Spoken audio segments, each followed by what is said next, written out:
श्रीमद्भागवतम दसम स्कंद पूर्वार्ध रास पंचाध्याय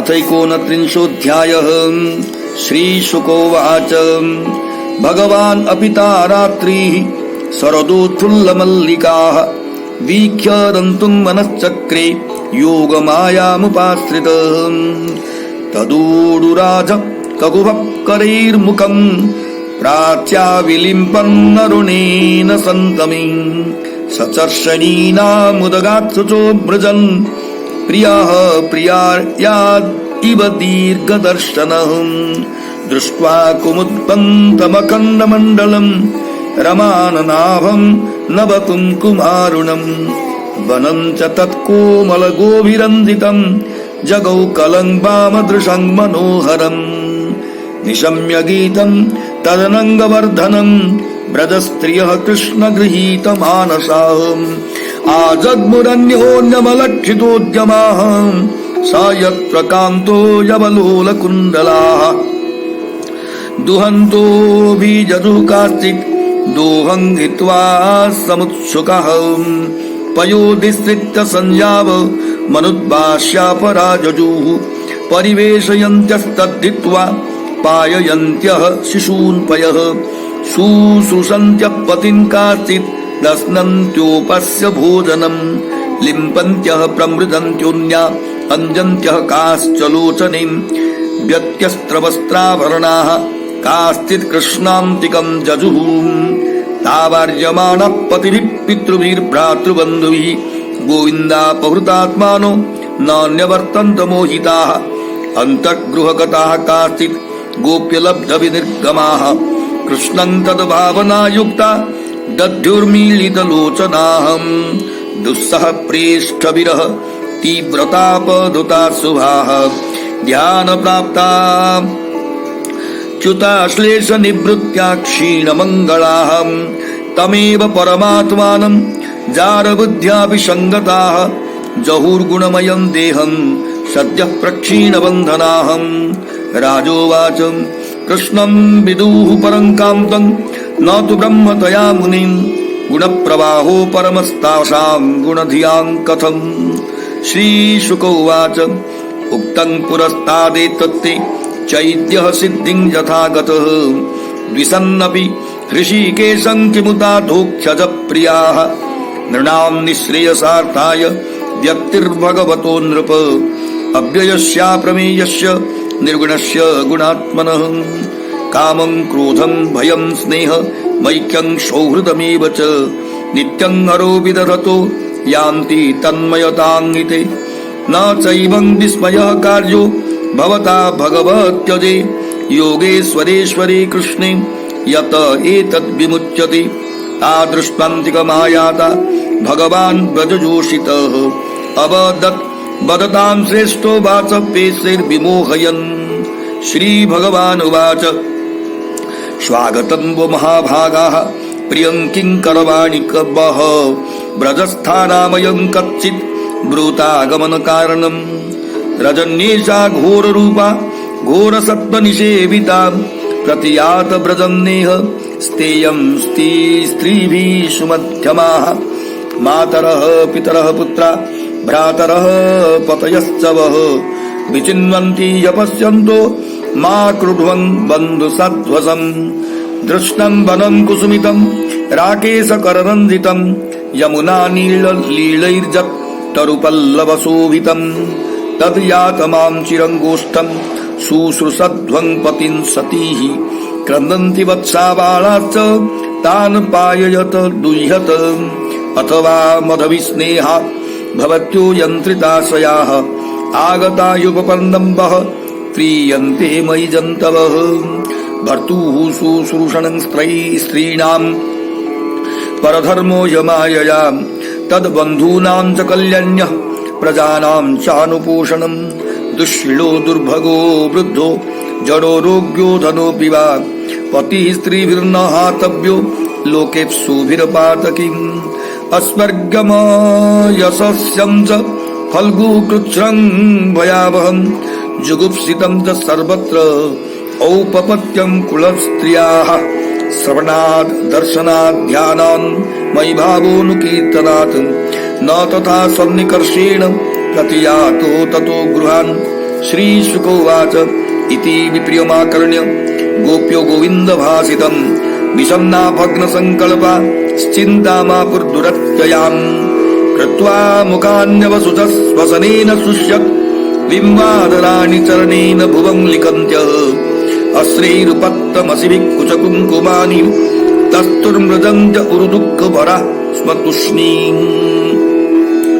प्रेष्ठम् प्रियेतरमिव प्रतिभासमानम् कृष्णम् तदर्थ विनिवर्तित सर्वकामाम् नेत्रे विमृज्य रुदितोपहते स्म किञ्चित् संग्रम्भ गद्गदगिरो ब्रुवतानुरक्ताम् गोप्य ऊचू मैवं विभोरहति भवान् गदितुं नृशंसम् संत्यज्य सर्वविषयान् स्तव पादमूलम् भक्तावदस्व दुरवग्रहमात्यदास्मान् देवो यथादिपुरुषो भजते मुमुक्षून् जत्पत्यपत्यश्रुता मनोवृत्तिरङ्ग स्त्रीणां स्वधर्म इति धर्मविदात्मयोक्तम् अस्त्वेवमेतदुपदेशपदे त्वयि से प्रेष्ठो भवांस्तनुभृतां किल बन्धुरात्मां कुर्वन्ति त्वयि रतिं कुशलास्म आत्मन्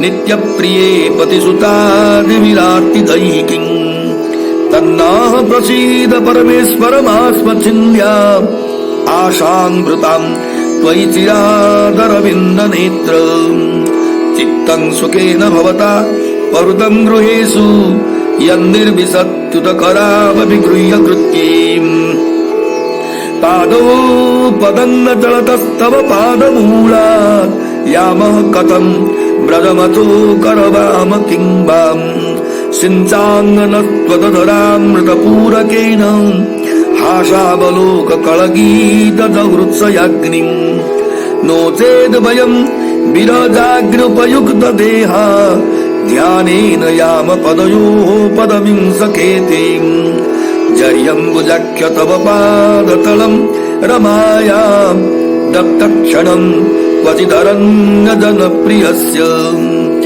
अस्त्रात्मतत्प्रभृतिर्नान्यसमक्षमङ्ग स्थातुं त्वया विरमिताम् बत पारयामः श्रीर्जत्पदम्बुजरजच्चकमये तुलस्या लब्ध्वापि वक्ष्यसि पदं किल भृत्यदुष्टम् यस्यास्मवीक्षणकृते न्यसुरप्रयास तद्वद्वयं च तव पादरज प्रपन्नाहम् तन्न प्रसीद वृजिनर्दनतेऽङ्घ्रिमूलम् प्राप्ता विसृज्य वसति त्वदुपासनासाम् त्वत्सुन्दरस्मित निरीक्षण तीव्रकाम तप्तात्वनां पुरुषभूषण देहि दास्यम् वीक्ष्यालकावृतमुखम् तव कुण्डलश्रीर् गण्डस्थलाधरसुतम् हसितावलोकम् दत्ताभयं च भुजदण्डजुगं विलोक्य वक्षश्रियैकरमणं च भवाम दास्य कात्यङ्गते कल्पदायतमूर्छितेन षण्मोहितार्जत् चरितान्न चले स्त्रिलोक्याम् त्रैलोक्य सौभगमिदं च निरीक्ष्य रूपम् यद्गोद्विज द्रुममृगाः पुलकन्य विभ्रम् व्यक्तं भवान् व्रजभयार्ति हरोऽभिजातो देवो यथादिपुरुषः सुरलोकगोप्ताम् तन्नो निधेहि करपङ्कजमार्तबन्धो तप्तस्तनेषु च शिरस्सु च किङ्करीणाम्। श्रीशुकोवाच इति विक्लवितं तासाम् श्रुत्वा योगेश्वरेश्वरः रहस्य सदयं गोपी आत्मा रामोऽप्यरीरमतुम् ताभिः समेता विरुदारते स्थितः प्रिये क्षणोत्फुल्लमुखी विरच्युतः उदारहास द्विजकुन्ददीधितिर्व्यरोचतेऽङ्क इवोडुविप्रद उपगीयमान उद्गायन् वनिता शतयूथप मालान् बिभ्रत वैजयन्तीं व्यचरन् मण्डयन् वनम् नद्या पुलिनमाविश्य गोपीभिर्हिमबालुकम् रेमे तत्तरलानन्द कुमुदामोदवायुनाम् बाहुप्रसार परिरम्भ कराळकोरु निविस्तनाळ भननर्मनकग्रपाति फिल्यावलोकहसितैर्ब्रजसुन्दरीरा मुत्तम्भयन् रतिपतिं रमयां चकार एवं भगवत कृष्ण लब्धमाना महात्मनः आत्मानं मे निरे स्त्रीणां मानिन्योऽभ्यधिकं भुवि तासां तत् सौभगमदं वीक्ष्यमानं च केशवः प्रशमाय प्रसादाय तत्रैवन्तरधीयत इति श्रीमद्भागवते महापुराणे पारमहंस्यां संहितायां दशमस्कन्धे पूर्वार्धे भगवतो रासक्रीडावर्णनं नामैकोनत्रिंशोऽध्याय। श्रीहरिशरणम्। श्री बादरायणी ने कहा, श्री कृष्ण समस्त ऐश्वर्यों से पूर्ण भगवान है, फिर भी खिलते हुए चमेली के फूलों से महकती हुई उन शरतकालीन रात्रों को देखकर उन्होंने अपने मन को प्रेम व्यापार के ओर मोड़ा। अपने उद्देश्य की पूर्ति के लिए उन्होंने अपनी अंतरंगा शक्ति का उपयोग किया। जो ही हम भगवान कृष्ण के सुंदर युवतियों के साथ प्रेम नृत्य अथवा रास नृत्य की सुप्रसिद्ध कथा प्रारंभ करते हैं तो सामान्य लोगों के मन में शरद की पूर्णिमा की अर्ध रात्रि में अनेक युवतियों के साथ ईश्वर के इस परम प्रेममय नृत्य के औचित्य के विषय में विचित्र और विविध प्रश्न उठेंगे। तो कृष्ण भावनामृत में उन्नत आचार्यों को इस विषय में कोई संदेह नहीं है कि भगवान कृष्ण पूर्ण और आत्मतुष्ट हैं और उन समस्त भौतिक इच्छाओं से मुक्त हैं, जिन्हें एक प्रकार से अपूर्णता का सूचक माना जाता है।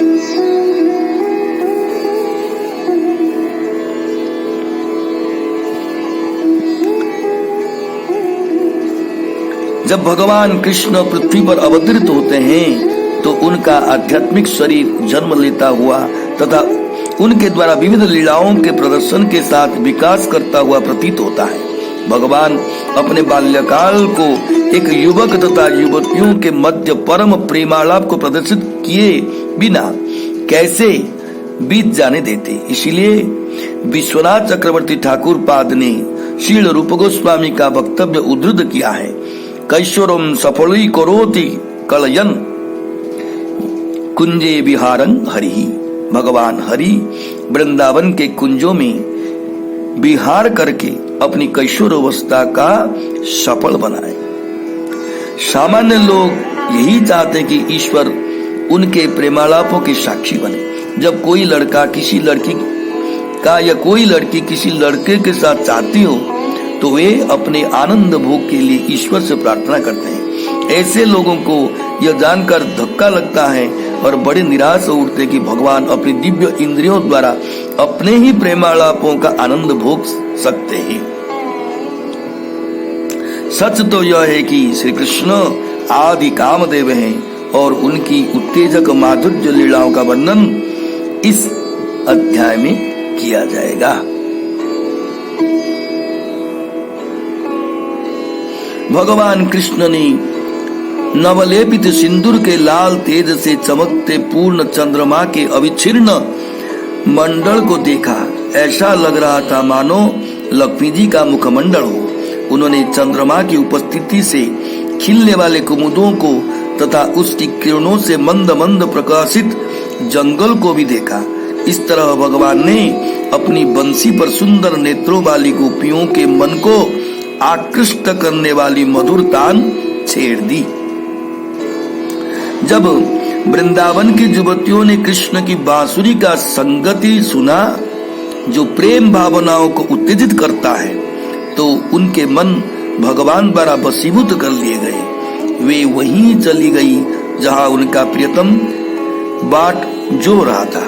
वे एक दूसरे की अनदेखी करके इतनी तेजी से आगे बढ़ रही थी कि उनके कान की बालियां आगे पीछे हिलडुल रही थी। कुछ गोपियां दूध दूह रही थी। जब उन्होंने कृष्ण की बांसुरी सुनी, उन्होंने दूहना बंद कर दिया और वे कृष्ण से मिलने चली गई। कुछ ने चूल्हे पर दूध को उबलते छोड़ दिया और कई ने चूल्हे में रोटियों को सिकते हुए छोड़ दिया।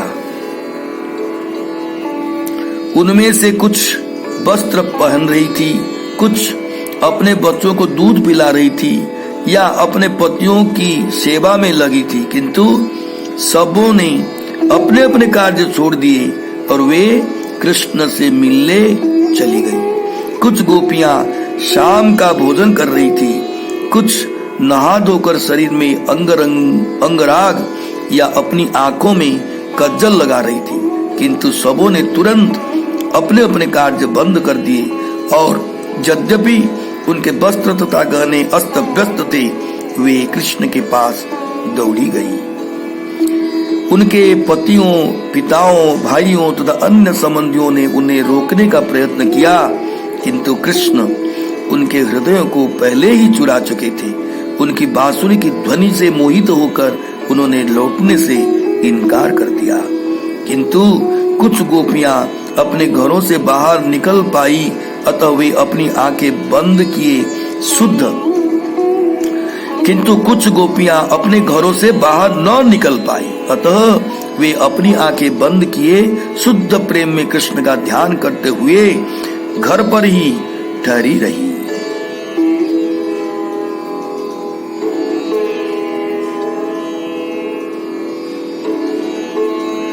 जो गोपियां कृष्ण का दर्शन करने नहीं जा सकी, उनके लिए अपने प्रियतम से असह्य विच्छोह तीव्र वेदना उत्पन्न करने लगा, जिसने उनके सारे अशुभ कर्मों को भस्म कर डाला।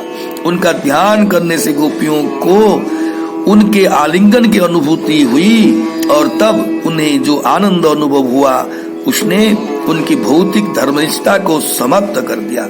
यद्यपि भगवान कृष्ण परमात्मा है, किंतु इन युवतियों ने उन्हें अपना प्रेमी ही समझा और उसी घनिष्ठ रस में उनका संसर्ग प्राप्त किया। इस तरह उनके कर्म बंधन नष्ट हो गए और उन्होंने अपने स्थूल भौतिक शरीरों को त्याग दिया।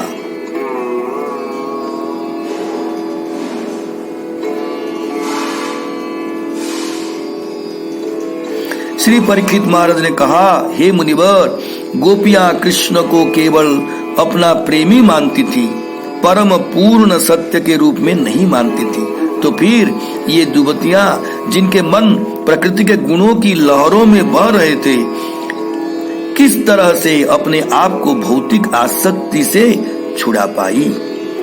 सुखदेव गोस्वामी ने कहा, यह विषय आपको पहले बताया जा चुका था। चूंकि कृष्ण से घृणा करने वाला शिशुपाल तक सिद्धि प्राप्त कर सका, तो फिर भगवान के प्रिय भक्तों के विषय में कहना ही क्या है।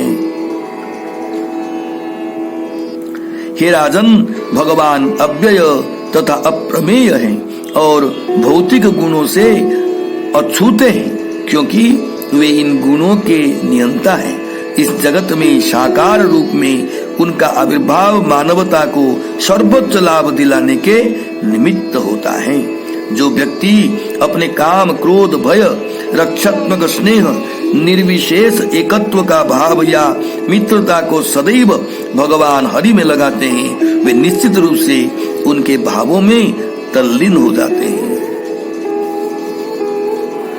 आपको योगेश्वरों के अजन्मा ईश्वर पूर्ण पुरुषोत्तम भगवान कृष्ण के विषय में इस तरह चकित नहीं होना चाहिए। अंततः भगवान ही इस जगत का उद्धार करने वाले हैं। यदि यह देख कर कि ब्रजबालाएं आ चुकी हैं, वक्ताओं में श्रेष्ठ भगवान कृष्ण ने उनके मन को मोहित करने वाले आकर्षक शब्दों से उनका स्वागत किया। यह रात अत्यंत भयावनी है और भयावने प्राणी इधर उधर फिर कर रहे हैं। ये पतली कमर वाली स्त्रियों, ब्रज लौट जाओ, स्त्रियों के लिए यह उपयुक्त स्थान नहीं है। तुम्हारी माताएं, पिता, पुत्र, भाई तथा पति तुम्हें घर पर न पाकर निश्चित रूप से तुम्हें ढूंढ रहे होंगे। अपने परिवार वालों के लिए चिंता मत उत्पन्न करो। अब तुम लोग ने फूलों से भरे तथा पूर्ण चंद्रमा की चांदनी से सुशोभित इस वृंदावन जंगल को देख लिया। तुम लोगों ने यमुना से आने वाली मंद मंद वायु से हिलते पत्तों वाले वृक्षों का सौंदर्य देख लिया। अतः अब अपने गांव वापस चले जाओ, देर मत करो। हे सती स्त्रियों, जाकर अपने पतियों की सेवा करो और क्रंदन करते बच्चों तथा बछड़ों को दूध दो। अथवा तुम लोग कदाचित मेरे प्रति अगाध प्रेम के कारण यहाँ आई हो, क्योंकि इस प्रेम ने तुम्हारे हृदय को जीत लिया है। यह सचमुच ही सराहनीय की वस्तु है, क्योंकि सारे जीव मुझसे सहज भाव से स्नेह करते हैं। स्त्री का परम धर्म है कि वह निष्ठा पूर्वक अपने पति की सेवा करे, अपनी पति के परिवार के प्रति अच्छा व्यवहार करे तथा अपने बच्चों की ठीक देखरेख करे। जो स्त्रियां अगले जीवन में उत्तम लोक प्राप्त करना चाहती हैं, उन्हें चाहिए कि उस पति का कभी परित्याग न करें जो अपने धार्मिक स्तर से नीचे न गिरा हो, चाहे वो दुष्चरित्र, अभागा, वृद्ध, अज्ञानी, बीमार या निर्धन क्यों न हो। कुलीन स्त्री के लिए क्षुद्र व्यभिचार सदा ही निंदनीय है। इनसे स्वर्ग जाने में बाधा पहुंचती है, उसकी छाती नष्ट होती है और ये उसके लिए कठिनाई तथा भय उत्पन्न करने वाले होते हैं। मेरे विषय में सुनने, मेरे अर्चा विग्रह रूप का दर्शन करने, मेरा ध्यान करने तथा मेरी महिमा का श्रद्धा पूर्वक कीर्तन करने की भक्तिमयी विधियों से मेरे प्रति दिव्य प्रेम उत्पन्न होता है। केवल शारीरिक सान्निध्य से वैसा ही फल प्राप्त नहीं होता। अतः तुम लोग अपने घरों को लौट जाओ। सुखदेव गोस्वामी ने कहा, गोविंद के इन अप्रिय वचनों को सुनकर गोपियां खिन्न हो उठी। उनकी बड़ी बड़ी आशाएं ध्वस्त हो गई और उन्हें दुर्लंघ चिंता होने लगी। गोपियां अपना सिर झुकाए तथा शोकपूर्ण गहरे श्वास ले लाल लाल होठों को सुखाते हुए अपने पैर के अंगूठे से धरती कुरेदने लगी। उनकी आंखों से आंसू बहने लगे। जिन्होंने अपने साथ उनके कज्जल को बहाते हुए उनके स्तनों पर लेपित सिंदूर को धो डाला। इस तरह गोपियां अपने दुख के भार को चुपचाप सहन करती हुई खड़ी रही। यद्यपि कृष्ण उनके प्रेमी थे और उन्हीं के लिए उन सबों ने अपनी सारी इच्छाएं त्याग दी थी, किंतु वे ही उनसे प्रतिकूल होकर बोल रहे थे, तो भी वे उनके प्रति उसी तरह अनुरक्त बनी रही। अपना रोना बंद करके उन्होंने अपनी आंखें पोंछी और क्षोभ से युक्त अवरुद्ध वाणी से वे कहने लगी। सुंदर गोपियों ने कहा, हे सर्वशक्तिमान, आपको इस निर्दयता से नहीं बोलना चाहिए। आप हमें ठुकराए नहीं। हमने आपके चरण कमलों की भक्ति करने के लिए सारे भौतिक भोगों को परित्याग कर दिया है। अरे हठीले, आप हमसे उसी तरह प्रेम करें जिस तरह श्री नारायण अपने उन भक्तों से प्रेम करते हैं जो मुक्ति के लिए प्रयास करते हैं। हे प्रिय कृष्ण, एक धर्मज्ञ की तरह आपने हमें उपदेश दिया है कि स्त्रियों का उचित धर्म है कि वे अपने पतियों, बच्चों तथा अन्य संबंधियों की निष्ठा पूर्वक सेवा करें। हम मानते हैं कि यह सिद्धांत वैध है, किंतु वास्तव में ये सेवा तो आपकी की जानी चाहिए। हे प्रभु, आप ही तो समस्त देहधारियों के सर्वप्रिय मित्र हैं। असल में आप उनके घनिष्ठतम संबंधों तथा उनकी आत्मा हैं। सुविज्ञ अध्यात्मवादी जन सदैव आपसे स्नेह करते हैं, क्योंकि वे आपको अपनी असली आत्मा तथा शाश्वत प्रेमी मानते हैं। हमें अपने इन पतियों, बच्चों तथा संबंधियों से क्या लाभ मिलता है जो हमें केवल कष्ट देने वाले हैं। अतएव हे परम नियंता, हम पर कृपा करें। हे कमल नेत्र, आप अपना सानिध्य चाहने की हमारी चीर पोषित अभिलाषा आशा को छिन्न मत करें। आज तक हमारे मन गृह कार्यों में लीन थे, किंतु आपने सरलता पूर्वक हमारे मन तथा हमारे हाथों को हमारे गृह कार्य से चुरा लिया है। अब हमारे पांव आपके चरण कमलों से एक पग भी दूर नहीं हटेंगे। हम ब्रज वापस कैसे जा सकते हैं? हम वहां जाकर क्या करेंगे? हे कृष्ण, हमारे हृदयों के भीतर की अग्नि, जिसे आपने अपनी हंसी से युक्त चितवन के द्वारा तथा अपनी बंसी के मधुर संगीत से प्रज्वलित किया है, उस पर कृपा करके अपने होठों का अमृत डालिए। यदि आप ऐसा नहीं करेंगे तो हे सखा, हम आपके वियोग की अग्नि में अपने शरीरों को भस्म कर देंगी और इस प्रकार योगी की तरह ध्यान द्वारा आपके चरण कमलों को उस धाम को प्राप्त करेगी। हे कमल नेत्र, जब भी लक्ष्मी जी आपके चरण कमलों के तलुओं का स्पर्श करती है तो वे इसे उल्लास का अवसर मानती है। आप वनवासियों को अत्यंत प्रिय है, अतएव हम भी आपके उन चरण कमलों का स्पर्श करेंगे। उसके बाद हम किसी भी व्यक्ति के समक्ष खड़ी तक नहीं होगी, क्योंकि तब हम आपके द्वारा पूरी तरह तुष्ट हो चुकी होगी। जिन लक्ष्मी जी की कृपा कटाक्ष के लिए देवतागण महान प्रयास करते रहते हैं, उन्हें भगवान नारायण के वक्षस्थल पर सदैव विराजमान रहने का अनुपम स्थान प्राप्त है। फिर भी वे उनके चरण कमलों की धूल पाने के लिए इच्छुक रहती हैं। यद्यपि उन्हें इस धूल में तुलसी देवी तथा भगवान के अन्य बहुत से सेवकों को भी हिस्सा देना पड़ता है। इसी तरह हम भी शरण लेने के लिए आपके चरण कमलों की धूली लेने आई हैं। अतः हे सभी संतापों का हरण करने वाले, हम पर कृपा करें। आपके चरण कमलों तक पहुंचने के लिए हमने अपने परिवारों तथा घरों को छोड़ा है और हमें आपकी सेवा करने के अतिरिक्त कुछ भी नहीं चाहिए। हमारे हृदय आपकी सुंदर हास्यमयी चितवन से उत्पन्न तीव्र इच्छाओं के कारण जल रहे हैं। हे पुरुष रत्न, हमें अपनी दासियां बना ले। बालों के घुंघराले गुच्छों से घिरे हुए आपके मुख कुंडलों से विभूषित आपकी गालों, अमृत से पूर्ण आपके होठों तथा आपकी स्मितपूर्ण चितवन को देखकर तथा हमारे भय को भगाने वाली आपकी दो बलिष्ठ भुजाओं को एवं लक्ष्मी जी के आनंद के एकमात्र स्रोत आपके वक्षस्थल को देखकर हम भी आपकी दासियां बनना चाहती हैं।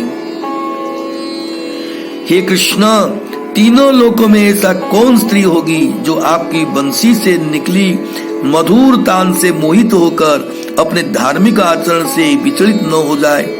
आपका सौंदर्य तीनों लोकों को मंगलमय बनाता है। दरअसल गौएं, पक्षी, वृक्ष तथा हिरण तक भी आपके सुंदर रूप को देखकर रोमांचित हो उठते हैं। स्पष्ट है कि आपने ब्रजवासियों के भय तथा कष्ट को हरने के लिए इस जगत में उसी तरह जन्म लिया है जिस तरह आदि भगवान देवलोक की रक्षा करते हैं। अतः हे दुखियारों के मित्र, अपना कर कमल अपनी दासियों के सिरों पर तथा तप्त स्तनों पर रखिए। सुखदेव गोस्वामी ने कहा, गोपियों के व्याकुल शब्दों को सुनकर हंसते हुए समस्त योगेश्वरों के भी ईश्वर भगवान कृष्ण ने उन सबों के साथ कृपा करके आनंद मनाया, यद्यपि वे आत्मतुष्ट हैं। एकत्र गोपियों के बीच में अच्युत भगवान कृष्ण वैसे ही लग रहे थे जैसे कि तारों से घिरा हुआ चंद्रमा लगता है। इतने उदार कार्यकलापों वाले कृष्ण ने अपनी स्नेहमयी चितवनों से उनके मुखों को प्रफुल्लित कर दिया और उनकी खिली हुई हंसी से चमेली की कली जैसे दांतों का तेज प्रकट हो रहा था। जब गोपियां उनका महिमा गान करने लगी तो सैकड़ों स्त्रियों के नायक ने प्रत्युत्तर में जोर जोर से गाना शुरू कर दिया। वे अपनी वैजयंती माला धारण किए हुए उनके बीच घूम घूम कर वृंदावन के जंगल की शोभा बढ़ा रही थी। श्री कृष्ण गोपियों समेत यमुना के किनारे गए, जहां बालू ठंडी पड़ रही थी और नदी की तरंगों के स्पर्श से वायु में कमलों की महक थी। वहां कृष्ण ने गोपियों को अपनी बाहों में समेट लिया और उनका आलिंगन किया।